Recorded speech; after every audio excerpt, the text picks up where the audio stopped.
Water levels are rising as this rain moves through. Officials in Scott County are keeping their eyes out.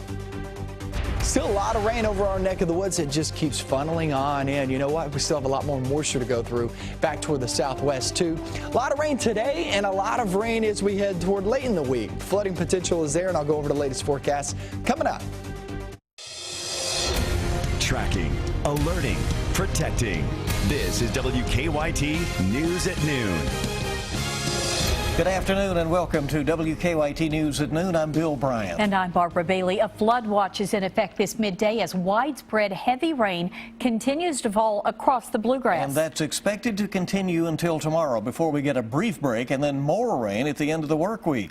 Let's go to WKYT meteorologist Micah Harris live at our First Alert Weather Center with a look ahead. As we spoke about this morning, we're looking down toward the southeast, and that's where we have that break in the action, and that's allowing those temperatures to heat up just a little bit more than everybody else. We're actually in the upper 50s, lower 60s down south and southeast, but the heaviest rain is right now over Bluegrass region, or Bluegrass Parkway, that is, back towards 64 as you're heading from Lexington to Frankfort all the way to Louisville. That's going to stream north and northeast. So if you're sitting there in, say, Lawrenceburg, you're in Frankfort, maybe even Sadie'ville and also Georgetown, you're going to be seeing some pretty moderate rain sliding in your neck of the woods in the next couple of hours. Getting some breaks in the action down south. We still have a lot more to go. 48 now in Corbin. We're at 50 degrees in Frankfort, and if you look down toward Lexington, we're at 50 degrees too. 24-hour planner, let's go through it because we'll finish off in the mid to upper 50s, even some 60s down south, and then we go off into the night and into tomorrow morning, still holding on to that rain. But look tomorrow afternoon, that stuff clears on out.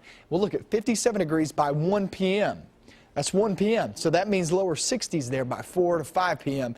and it will feel fantastic. We'll go over the latest forecast when you can expect the next bout with rain coming up in a few minutes. Micah, thank you. Now, all that rain has caused several crashes out on the roads today. Kentucky 11 in Montgomery County remains closed this midday after a UPS tractor trailer carrying hazardous materials overturned. WKYT's Mark Barber has an update on that situation and some other trouble spots. He continues our First Alert Weather top story coverage at noon. The Montgomery County Sheriff says when the driver of this UPS tractor trailer left his lane and started driving on the shoulder of the road, part of Highway 11 here collapsed under the weight of the vehicle. The sheriff thinks the shoulder gave way under the delivery truck around 7 a.m. because it was weakened by steady rain and snow. According to the sheriff, the truck fell off an embankment and flipped onto its side, leaking diesel fuel out of the engine. Firefighters tell us it was carrying empty propane tanks, pesticides and herbicides for southern states.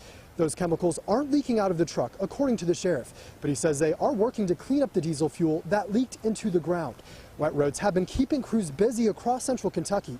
In Clark County, firefighters say a woman who was driving on Rockwell Road drove into a telephone pole after she slid off the slippery street this morning. We're told she wasn't hurt, and Montgomery County officials say fortunately the UPS driver wasn't seriously hurt either. We got a lot of things going on, not just that we're working an accident, we're looking at chemicals. We're looking at chemicals possibly getting into the water. So we got several things we're working with different agencies trying to get this thing corrected. I'm told emergency management officials are still trying to figure out how much diesel fuel has leaked out of the tractor trailer. Crews tell me they will be very surprised if this is cleaned up before 3 or 4 o'clock this afternoon. In Montgomery County, Mark Barber, WKYT. Mark, thank you. And while crews are still working to reopen Highway 11, we're told Rockwell Road in Clark County is now open again. And with all the heavy rain we're expecting over the next few days, flooding is a concern for many Kentucky communities right now. In Georgetown, the water is high. So far, there have not been any major problems there. WKYT's Sean Moody continues our top story team coverage now from Scott County, where officials are closely monitoring the situation. Sean? Well, this area here in Georgetown is called Oser's Landing. Scott County emergency management officials say it's always one of the first spots to flood. It's a place they're watching very closely, as well as some others around the county. The Elkhorn Creek is moving along pretty quickly after this rain. This area at the park near Cardome is blocked off while the swollen creek roars past. On Friday, the creek crested at about 9.4 feet.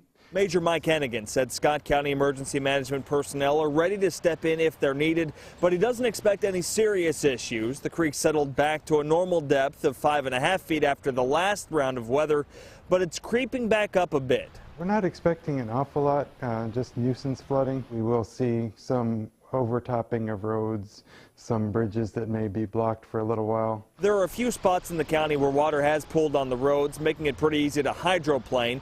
Hennigan said drivers need to take it easy. It doesn't take much, and you know, it's easy to overcorrect when you get into a surprise like that. There are also a couple of spots up north of Georgetown that they say they're watching pretty closely. There are two tunnels, one of them on Rogers Gap Road, the other one on Double Culvert Road between Georgetown and Sadieville. Hennigan said if you're traveling between those places, you should probably take a different road. In Georgetown, Sean Moody, WKYT. Sean, thank you. We made a few calls from our newsroom, and emergency management officials in neighboring Harrison and Bourbon County said that they don't expect to see much flooding this time. Well, the rain is a reminder that spring is nearly here. The season can bring us severe storms, even tornadoes. This morning, the state held its annual tornado drill to help people prepare. WKYT's Rebecca Smith is at Yates Elementary in Lexington, just one of the many schools that took part. Rebecca. The staff here at Yates Elementary School in Lexington have an even more pressing reason to try to get students prepared on how to deal with the tornado drill. These outdoor portable classrooms, which can be extremely vulnerable to severe weather. Thank you very much. One by one, students made the soggy trek from their outdoor classrooms to the main building Tuesday as part of a statewide tornado drill and emergency plan. The most recent snowstorm preempted the statewide drill last week. Attention teachers and students, it is now time for our severe weather drill. Please go to your designated areas at this time. Students here know the drill, quite literally. When we practice drills monthly, we have a fire drill every month, and then we alternate back and forth between an earthquake drill and severe weather. So this isn't the first time that students have practiced. We have to just be ready if something happens. Today's drill was initiated by the National Weather Service. Other measures they suggest you take in order to prepare for severe weather season, activating weather radio alerts, also alerts on your mobile devices. In Lexington, Rebecca Smith, WKYT. Kentucky Governor Steve Beshear has declared March as Severe Weather Awareness Month in Kentucky. Since taking office in 2007, Beshear has issued 13 major disaster declarations, all of them because of the weather. Turning to other news now, Lexington police are trying to track down 2 robbery suspects this midday. Officers were called out to the GameStop on West New Circle Road around 10:30 this morning. 2 men walked into the store with a weapon, jumped over the counter, and demanded cash. Police say this robbery is similar to more than a dozen they've investigated in recent weeks. We did call our robbery homicide unit out. They're looking at those connections. Obviously, we do have some video stills and some things we're going to look at too, and possibly release those later on. But we're certainly looking at all the robberies to see if there's any connection between them. Right now, police are reviewing surveillance video. They think the suspects may have gotten away in a gold or beige minivan. Well, Fayette County school leaders are asking for the public's input in the search for its next superintendent. There is a public forum at Sandersville Elementary at 6 o'clock tonight. If you can't make it to that meeting, there will be 3 more later this week. We have a list of the other dates and times at WKYT.com. Well, a 10-year-old Kentucky boy is the newest member of a college lacrosse team. Adam Stofflet beat cancer, and now he's signed a letter of intent to join Bellarmine University's lacrosse team. Because of his brain tumor, his family said it will be hard for him to play sports, but the lacrosse team says they'll rally around him. Adam will be on the sidelines with the team at their next home game. All right, good to see that team embracing him.